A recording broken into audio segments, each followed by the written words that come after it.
Donc le mu'tazilisme, cette école de pensée, qui est en réalité une école de pensée philosophique, parce que ça repose beaucoup sur ce qu'on appelle al-aql, donc c'est l'esprit cartésien, le rationalisme, ainsi de suite. Toutes les méthodes de pensée qu'on retrouve dans la philosophie. Alaykoum salam.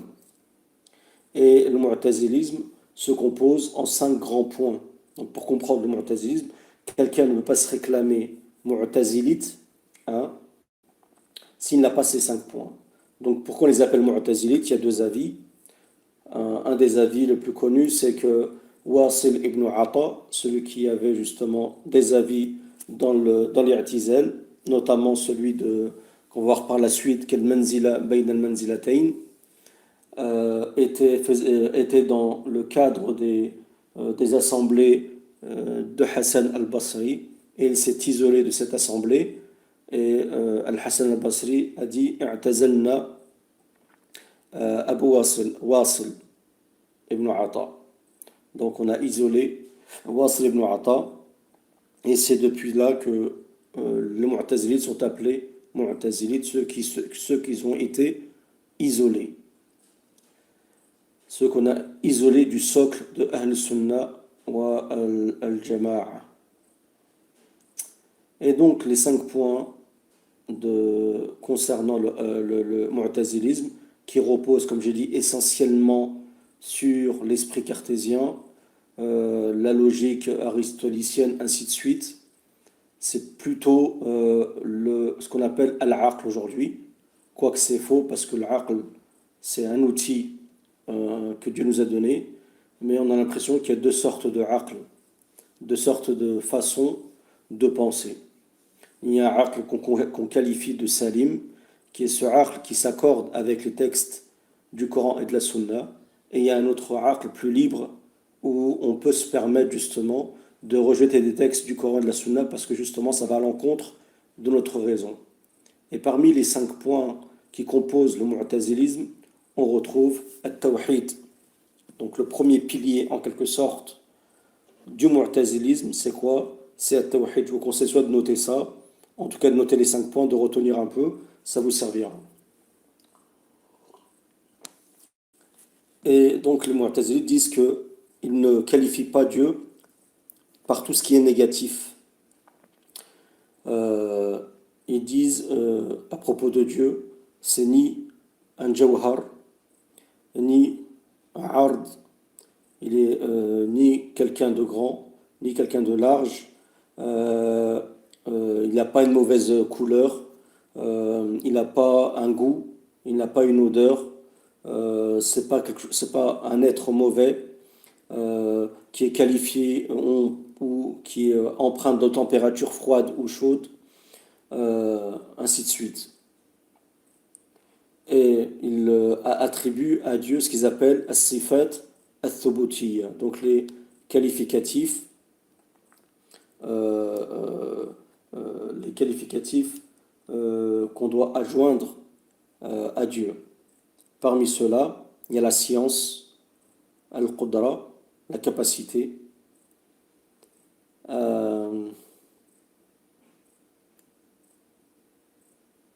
non, excusez-moi, je me suis trompé. Tandis que les sifat, je me suis trompé, excusez-moi.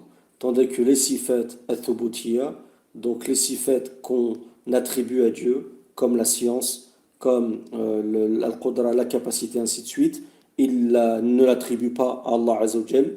Il considère qu'il ne faut pas donner ses attributs à Dieu, pour argument que ceux-ci sont des attributs. euh, euh, Si on les attribue à Dieu, on est obligé de considérer que ces attributs sont éternels. Donc ils refutent ceci parce qu'ils considèrent qu'ils font la part des choses entre ce qu'on appelle al-dhat, l'être de Dieu, puis tout ce qui va avec, comme le fait de voir, d'entendre, la main, la parole, le fait de marcher, ainsi de suite, tous ces sifat, tous ces attributs divins qu'on retrouve dans le Coran, eux disent que, comment ça s'appelle, tout ceci en réalité n'est qu'un synonyme, n'est qu'une expression en fait terminologique du dhat, de l'être de Dieu.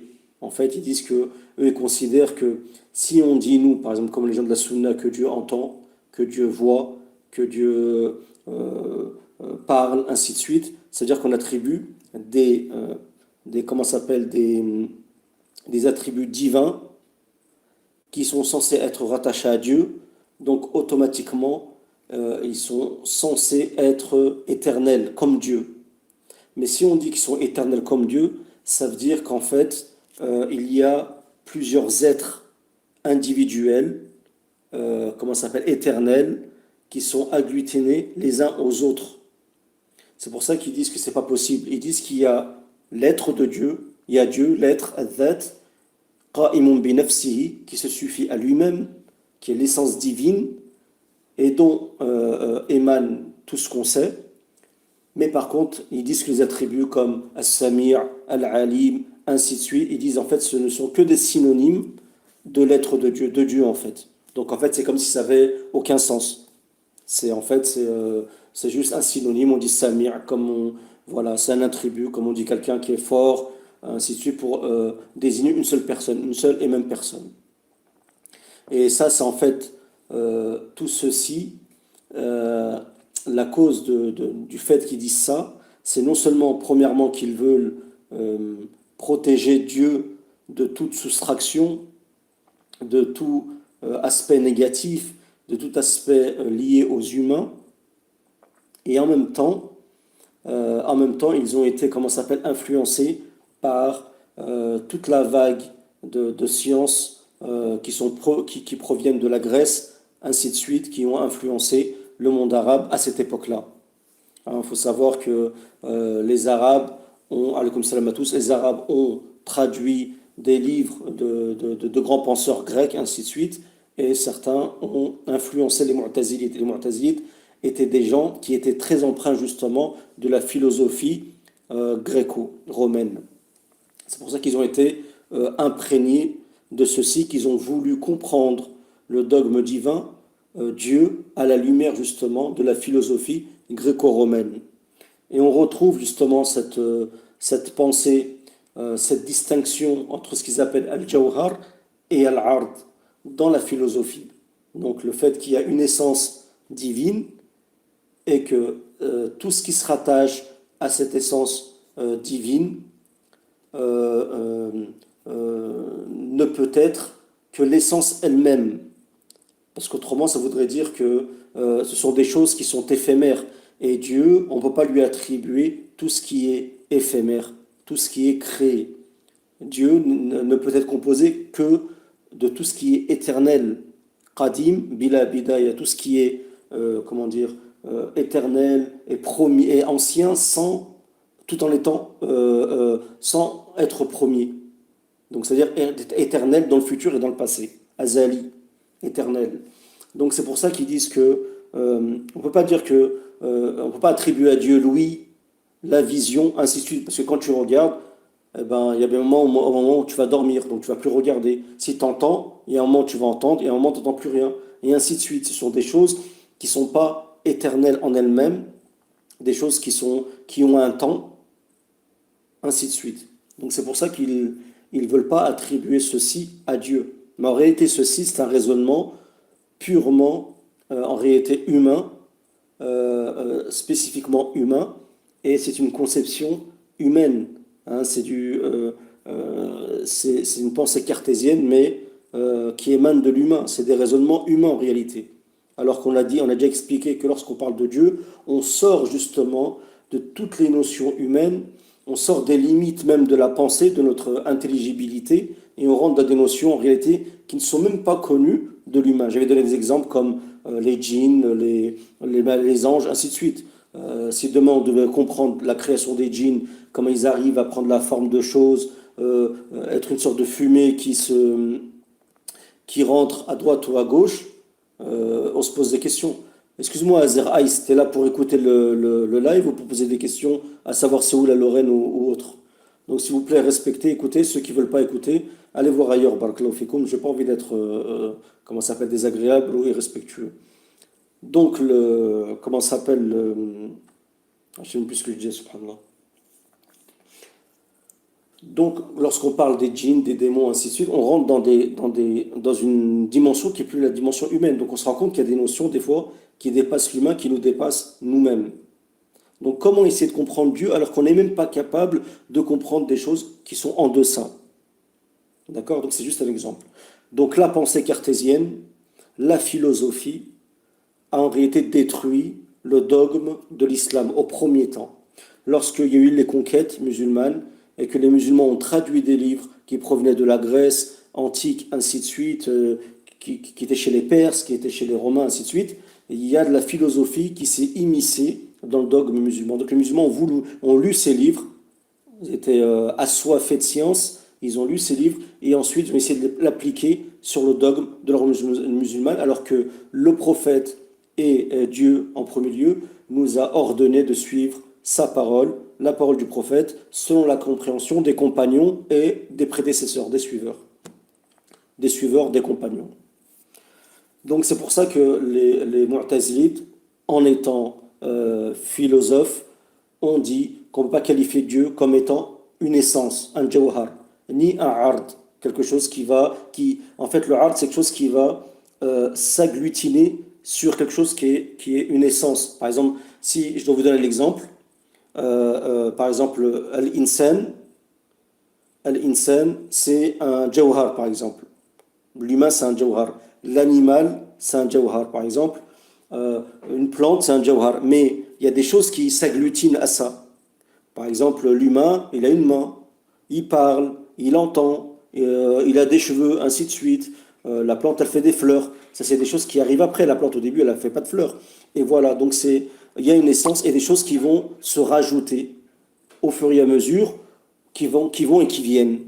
Donc c'est comme ça qu'il faut comprendre la relation entre l'ard et al-jawhar, qui est cette essence, cette chose première, cette chose qui est indépendante, qa'imun bidhatiha, et sur lequel vont se rajouter des choses.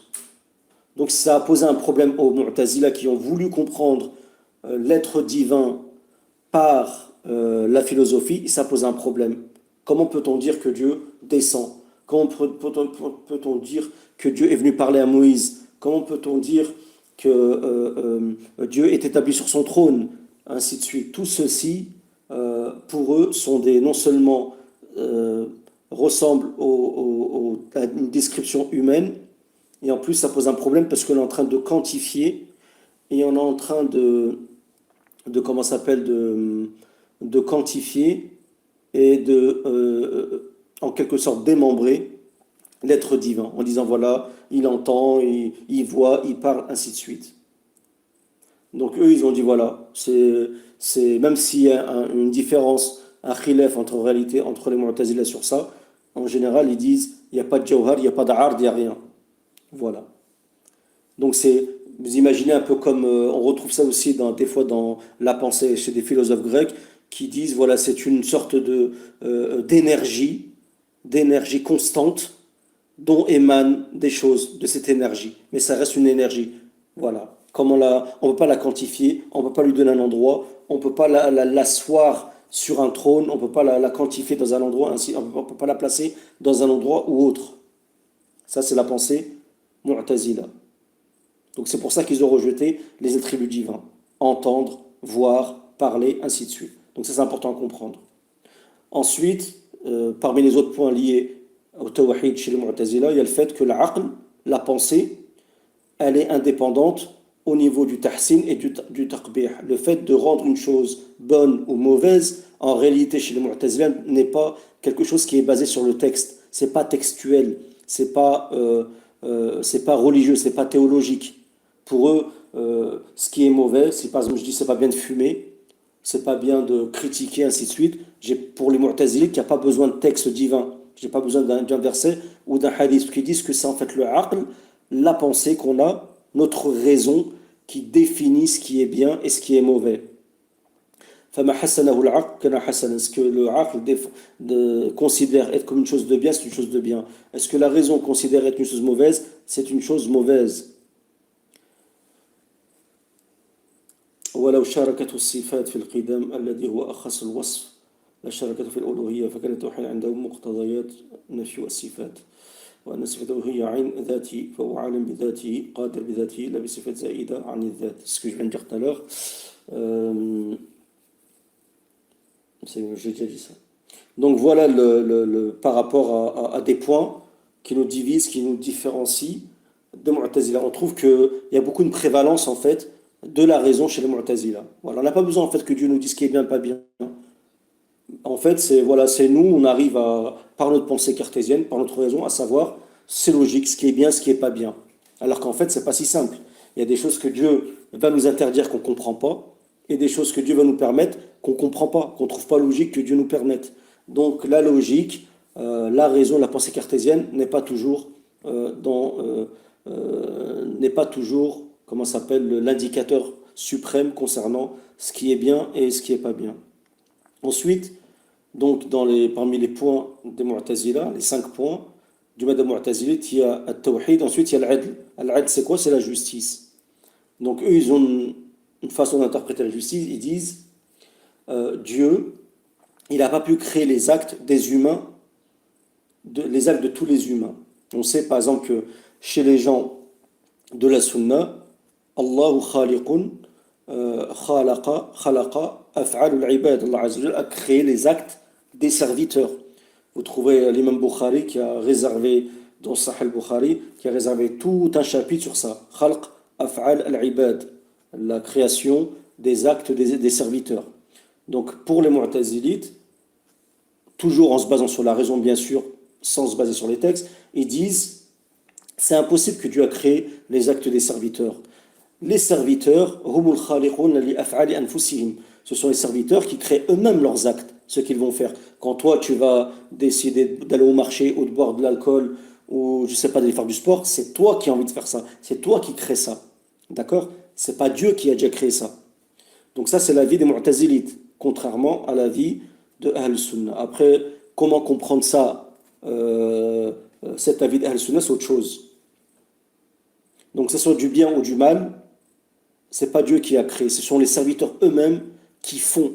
Donc ça veut dire que, en fait, ça rejoint une autre question, c'est la question du libre arbitre. Est-ce que le serviteur, il a un libre arbitre ou pas? Est-ce qu'en fait tu es libre de faire ce que tu veux, ou en réalité déjà Dieu, il sait très bien ce que tu vas faire, et tout a déjà été, comment dire, tout a été déjà destiné, écrit, voilà, c'est-à-dire que, par exemple, je vais donner un exemple pour que vous compreniez, parce que peut-être déjà on ne va pas comprendre quelle est en tout cas ma vision personnelle de la création des actes. Khalq af'al al-ibad. Il y a 2 façons de comprendre cette chose-là, et ça rejoint le destin. C'est, est-ce que Dieu a tout créé sur la terre, nos actes? Donc s'il a créé mes actes, pourquoi je me casse la tête à réfléchir? Pourquoi je me casse la tête à chercher la vérité? Pourquoi je me casse la tête à me surpasser? Parce que Dieu, de toute façon, il a tout créé. S'il a tout créé, je me laisse aller en fait. Je me laisse aller, et puis de toute façon, Dieu il a déjà tout créé pour moi. Et je suis déjà un itinéraire, comme un peu les soufis qui disent que on se laisse aller dans le qadar, on se laisse naviguer par le qadar, et puis voilà, quand quelqu'un est sur un bateau, il laisse le bateau aller où il veut, la direction qu'il veut. Ça, c'est la première vision des choses. Et c'est pas la bonne vision, bien sûr. Ou soit on dit que Dieu, en fait, a tout destiné sur cette terre, et notre vie, elle s'est déjà déroulée. Ça y est, tout le film de notre vie s'est déjà déroulé. Et pour rejoindre ce que je veux dire, je vous donne un exemple. Si maintenant Dieu, on sait qu'il connaît le passé, on sait qu'il connaît le futur. S'il y a un futur et que Dieu connaît le futur, c'est que ça y est, c'est-à-dire que nos actes du futur se sont déjà réalisés, comme les actes du passé. Ce qui prouve que ça y est, ça a déjà été fait. Il n'y a pas moyen de changer ça. On ne peut pas sortir en fait de ce destin déjà qui a été écrit dans les tablettes et qui s'est déjà en réalité déroulé.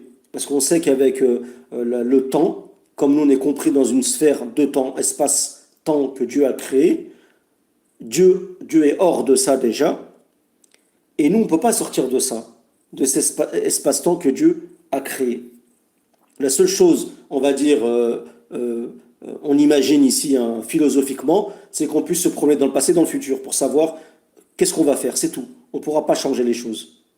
Voilà, ça c'est une première chose. C'est comme ça qu'il faut comprendre khalq af'al al-ibad. C'est pas dans le sens du fatalisme. Faut pas le comprendre dans le sens où c'est Dieu qui a créé nos actes.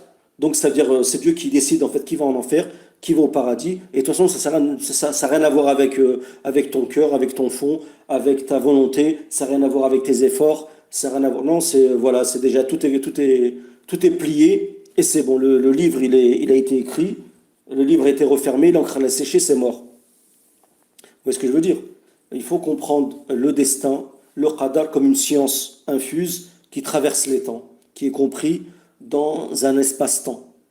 Et cet espace-temps a été créé par Dieu. Si Dieu a créé ça automatiquement, il a créé tout ce qui est contenu dans cet espace-temps. Bon, c'est un peu philosophique, mais on est obligé de rentrer dedans pour comprendre les choses.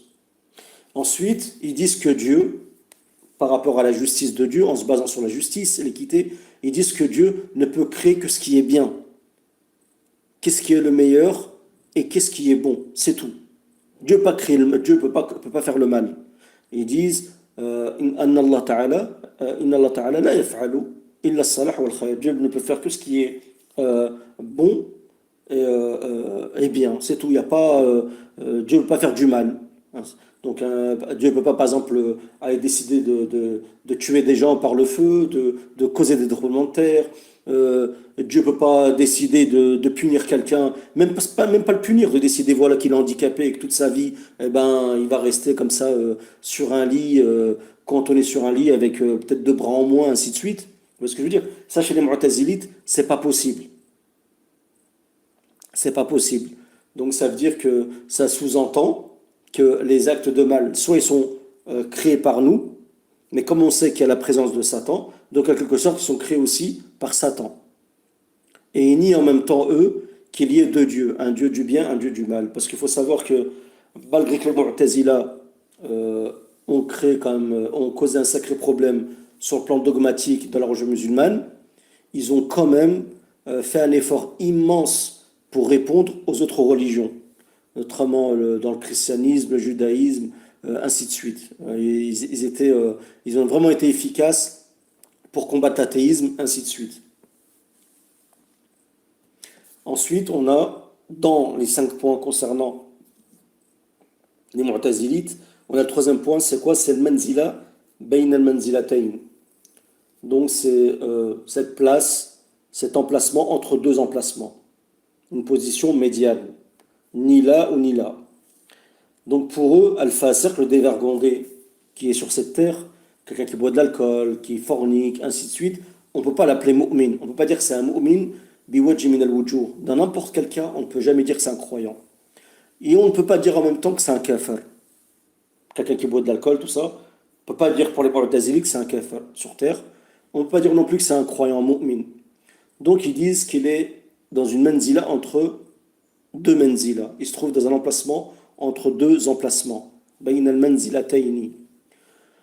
Ils disent que s'il fait tauba et revient sur sa foi, euh, euh, il peut revenir sur sa foi. Donc s'il fait tauba sur terre, ainsi il revient sur sa foi, c'est bon. S'il ne fait pas de tauba, qu'il meurt dans un état où il a fait un péché, par exemple, où il a fait, je sais pas, par exemple, le crédit, où il a critiqué quelqu'un, où il a fait un grand péché, il a menti, ainsi de suite, mais qu'il n'a pas fait tauba avant sa mort, pour les Mu'tazilites, c'est quelqu'un qui va brûler éternellement en enfer. Éternellement en enfer. Alors que si on se doit se baser normalement ici sur la pensée cartésienne, sur la raison, c'est pour ça que c'est relatif. Ici, pour moi, les Mu'tazilites contredisent la raison. C'est pas logique pour moi que quelqu'un qui est musulman, qui dans sa vie fait beaucoup de choses qui est bien, et puis il a un péché comme ça, qu'il n'arrive pas à se dégager ou il n'a pas fait tauba, c'est pas logique pour moi qu'il brûle éternellement en enfer. Pour moi, c'est une injustice. Et Dieu est juste. Donc on se rend compte que la pensée cartésienne, elle a ses limites. Et elle est aussi, on va dire, relative. Ensuite, le quatrième point qui compose le mu'tazilisme, il y a quoi? Il y a le wa'd et wal wa'id, la promesse.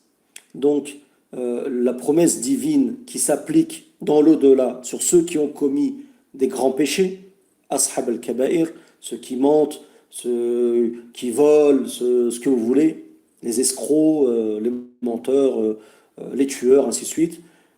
Dieu n'accepte pas une intercession pour ces gens-là. Donc cette intercession prophétique mohammedienne sur sa communauté ne marchera pas pour ces gens-là chez les Mu'tazilites. Et aucun d'entre eux ne sortira de l'enfer. Ce sont des kuffars qui sont sortis de la milla, de la légion musulmane et qui brûleront éternellement en enfer. Donc on va dire que les Mu'tazilites, ils sont takfiristes sur les grands péchés. Là on se rend compte que ça contredit comme la raison. Ensuite, le cinquième point qui compose la pensée des Mu'tazilites, c'est que les Mu'tazilites sont unanimes sur le fait qu'il faut conseiller le bien et combattre le mal. Que ce soit dès qu'on en a la possibilité, que ce soit par la langue, par la main, par l'épée, tant qu'on peut, on le fait.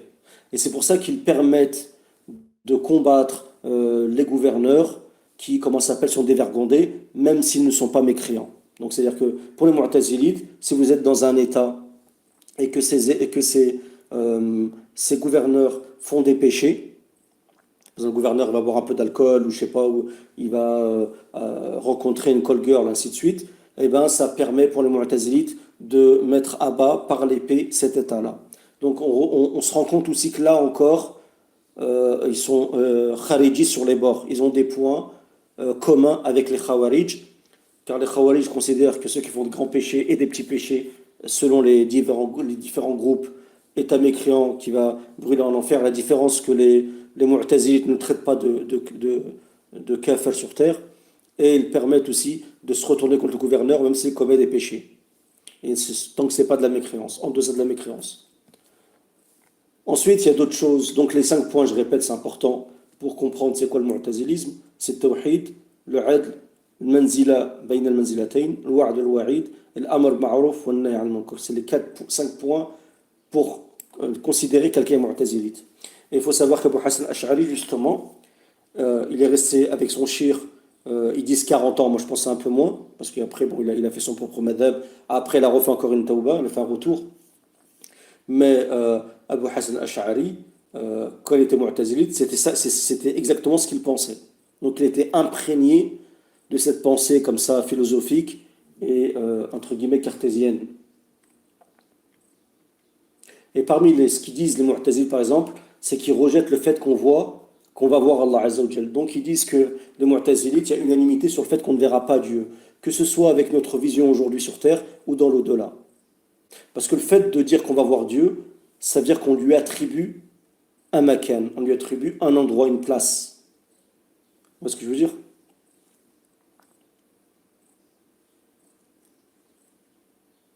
Et ils rejettent le fait aussi de dire que le Coran, il est makhlouq. Le Coran a été, et ils disent que le Coran a été créé. Contrairement aux sunnites qui disent que le Coran, il est incréé. Le Coran, c'est la parole de Dieu, vivante, ainsi de suite. La parole réelle d'Allah Azza wa Jal. Et pour les Mu'tazilites, ils disent que non, le Coran, c'est un livre que Dieu l'a créé. Dieu l'a dit, je vais créer un livre, et je dirais que c'est ma parole, et ça représente ce que je pense, et puis voilà. Et ils disent par exemple que lorsque Dieu a parlé à Moïse, il l'a fait avec une parole qu'il a créée dans l'arbre. Donc en fait, c'est-à-dire que Dieu, il a mis une parole comme ça, par un biais que seul Dieu connaît, il a mis une parole dans l'arbre, et ça s'est traduit comme étant la parole de Dieu, et elle s'est adressée à Moïse. C'est pour ça qu'ils disent que Allah Azza wa Jalla n'a pas parlé à Moïse. Concrètement, il n'a pas parlé à Moïse. La parole qui s'adresse à Moïse, c'est une parole qui a été créée. Voilà.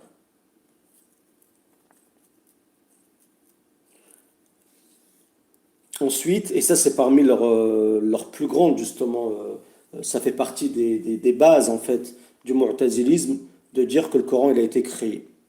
Et le fait de dire que le Coran a été créé, ça change beaucoup de choses. Ça enlève beaucoup de choses du Coran en fait. Sa transcendance, le fait que le Coran c'est précis, parce que si tu dis qu'il a été créé, c'est pas comme si tu dis Dieu à tel moment il a dit telle chose, pour telle raison, il a utilisé tel terme, il n'a pas utilisé tel terme. Il n'y a pas toute cette sagesse qu'on retrouve dans l'éloquence, dans le balagha, dans le contexte, ainsi de suite, parce que justement, ça a été créé. Et ça n'a pas la prestance et le pouvoir qu'a le Coran. Si le Coran il a ce pouvoir euh, que Dieu du fait que c'est la parole de Dieu, c'est parce que c'est la parole de Dieu.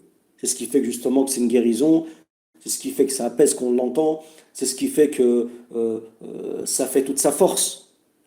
C'est parce que c'est la parole divine. C'est pas une création.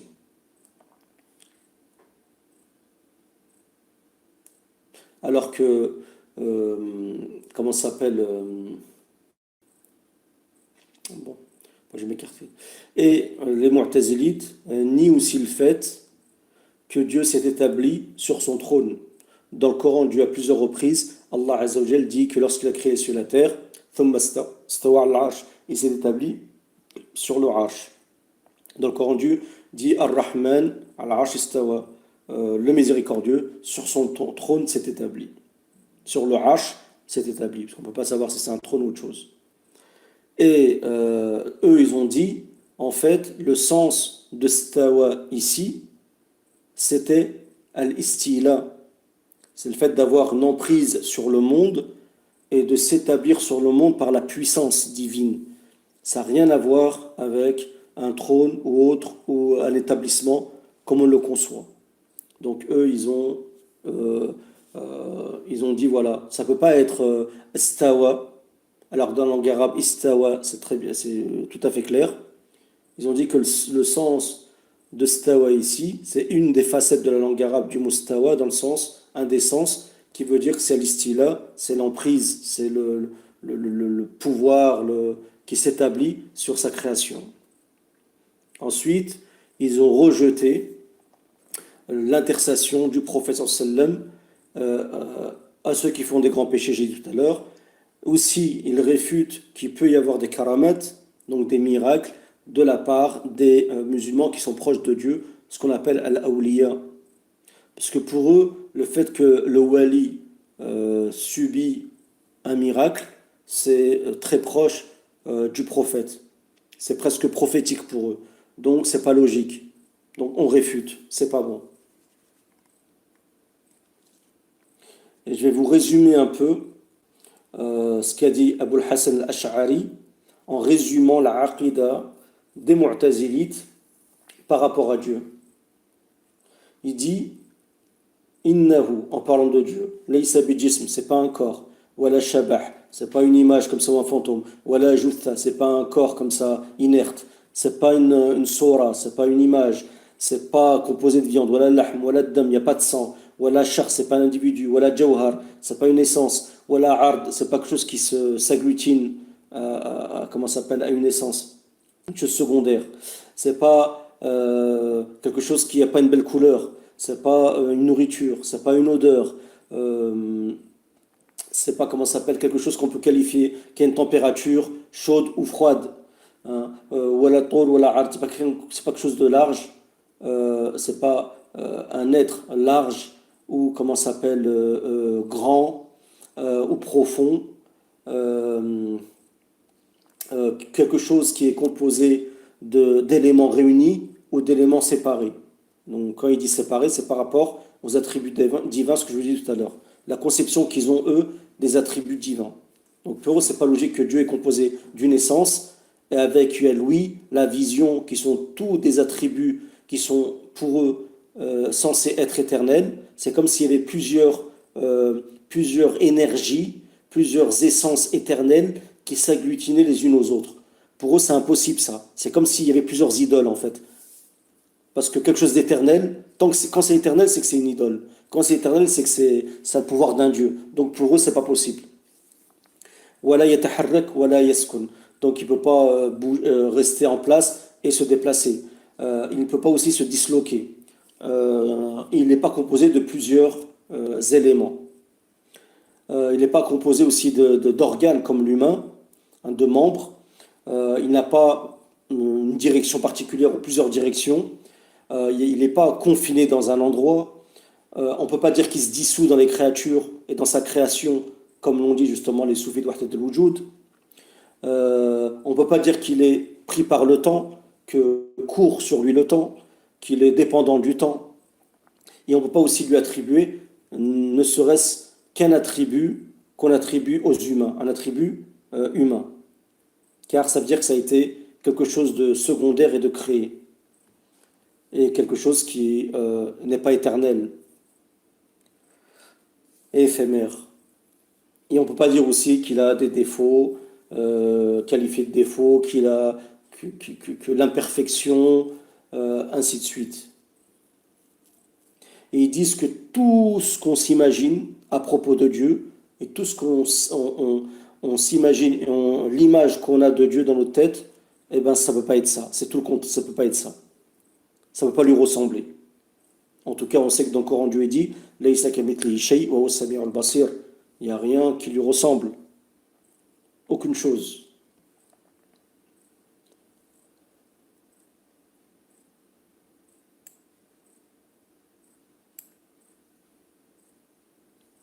Et ensuite, on a la parole de Dieu qui dit, donc, Ar-Rahman Arsh istawa, il dit, Al-istiwa fi ma'na al-bashar, huwa al-qiyam wal-intisab wal-julus. Donc, l'istiwa chez les humains, c'est le fait, alaykoum salam, c'est le fait de s'asseoir, de se lever, ainsi de suite. Donc, c'est des particularités d'un corps, ce qu'on appelle un jism. C'est un corps, quelque chose qui bouge, qui est en mouvement, quoi que ce soit.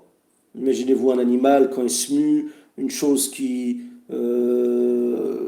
comment ça s'appelle, qui se déplace, qui prend une ampleur, qui se résorbe, ainsi de suite. C'est un jism, c'est un corps, quel qu'il soit. Donc il dit que si on dit que Dieu s'établit sur son trône, donc automatiquement c'est un corps, c'est un jism. Et d'ailleurs, je crois qu'Ibn Uthaymin a dit que Dieu était un jism. Astaghfirullah. ويجب المعتزلة بتأويل معنى ويجب المعتزلة بتأويل المعنى. Donc ils sont obligés de chercher un sens métaphorique au terme istawa, le fait de s'établir. Et ils ont dit que c'était al-istila ou al-ghalaba. C'est le fait d'avoir une emprise justement, et de s'établir par la puissance, par la force. Et ils se basent bien sûr sur des paroles qu'on trouve dans la langue arabe, sur le fait que l'istiwa c'est le qahr, donc la force, le ghalaba, l'emprise, d'avoir le dessus, ainsi de suite.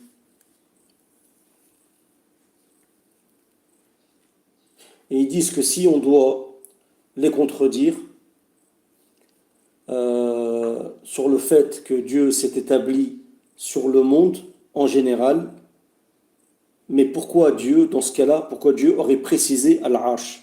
Donc c'est la question qu'on peut leur poser. Et les Mu'tazila répondent sur ça, ils disent, parce que l'Arsh, en fait, Dieu a cité l'Arsh parce que c'est A'zam khalqillahi ta'ala. فَلِهَذَا اخْتَصَّهُ. Si Dieu a cité dans le Coran Al-Arsh, c'est parce qu'en fait le Arsh, c'est sa plus grande création. Donc Dieu a cité la chose la plus grande, automatiquement, pour qu'on se dise que si ça comprend la plus grande, ça comprend aussi tout ce qui est en deçà de cette grande création qui est Al-Arsh. Et ils disent que le Arsh, en fait, c'est le Mulk, c'est le royaume de Dieu, c'est la royauté. Et ensuite, par exemple, sur certains versets, Dieu dans le Coran il dit « Tusna al-aini » tu seras fabriqué sous mon œil en parlant de Moïse. Il dit que les mujassima, donc ceux qui sont dans l'anthropomorphisme, attribuent à un Dieu un œil. Et ils disent que le fait d'attribuer à Dieu un œil, c'est automatiquement lui attribuer un corps. Et ils disent qu'ici, l'œil, c'est la science. Donc tu as été préparé par ma science. Ala aini, par ma science, ou d'autres disent par ma supervision. Dieu dans le Coran il dit kullu shay'in halikun illa wajha. Toute chose sera détruite sauf son visage. Et les mujassima, donc ceux qui sont anthropomorphistes, disent que Dieu a un visage. Il s'est attribué un visage. Et le visage ne peut s'établir que sur un corps. Parce que là encore, c'est un raisonnement philosophique, comme on l'a dit tout à l'heure, entre l'essence et ce qui est hors de l'essence. Tout ce qui est accidentel, tout ce qui est éphémère, tout ce qui est secondaire et qui ne peut pas être indépendant et éternel et qui a besoin d'un support. Ça, c'est l'ard. Tout ce qui a besoin d'un support. On ne va pas imaginer une fleur comme ça, qui pousse comme ça dans les airs. La fleur, elle a besoin d'une plante. On ne peut pas imaginer une pomme qui pousse comme ça. La pomme, elle a besoin d'un arbre. Donc, comment ça s'appelle, la pomme par rapport à l'arbre, c'est l'ard avec le jawhar.